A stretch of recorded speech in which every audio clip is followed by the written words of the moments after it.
చేపట్టాల్సిన పరిస్థితిలో మరి ఈరోజు మరి ప్రభుత్వం మీద బురద జల్లే కార్యక్రమం చేస్తారు మీరంటా ఉన్నారు. మరి బీజేపీ ప్రభుత్వమే కదా మీరు అక్కడ అధికారంలో ఉన్నారు. మరి ఇంటెలిజెన్స్ ఏమైంది, తర్వాత అక్కడ మిలిటరీ ఫోర్స్ ఏమైంది?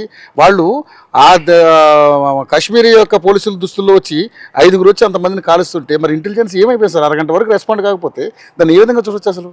అమెరికాలో కూడా కాలుస్తున్నారు, రష్యాలో కూడా కాలుస్తున్నారు, కానీ అందరినీ కాలుస్తున్నారు. ఇక్కడ హిందువులు కాలుస్తున్నారు. తేడా ఇది.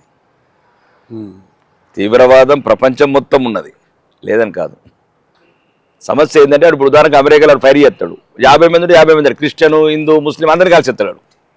కానీ ప్రత్యేకంగా హిందువులే కాల్చేస్తున్నారు. ఓకే, ప్రభుత్వము అప్పటికి ఇప్పటికి చాలా కంట్రోల్లో తీసుకున్నది, భారతదేశాన్ని కంట్రోల్ తీసుకొచ్చినాం. ఇదే స్థానంలో కాశ్మీర్ ఉంటే 28,000 మంది చదువుతుంది. కాశ్మీర్లో పర్యటకులు పోకపోతున్నాం కదా.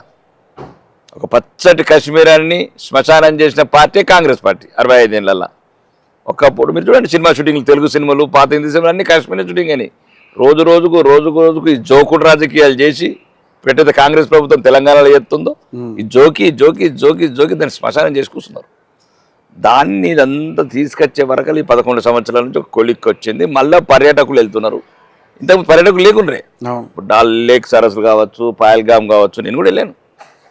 ఒక ప్రశాంత వాతావరణం ఏర్పడి ఒక అంతర్జాతీయంగా ఒక ఇస్లాం తీవ్రవాద సంస్థలు ఈ భారతదేశం నుండి ఈ ఇస్లాం తీవ్రవాదం పెంచేటి హిందువుల మీద దాడులు చేస్తున్నారు. ఎక్కడెక్కడైతే దేశం వ్యాప్తంగా నలువైపులా వీళ్ళందరూ తోడ్పాటు ఉంది. దీన్ని అక్కడ అరికట్టాలా, ఇక్కడ అరికట్టాలా.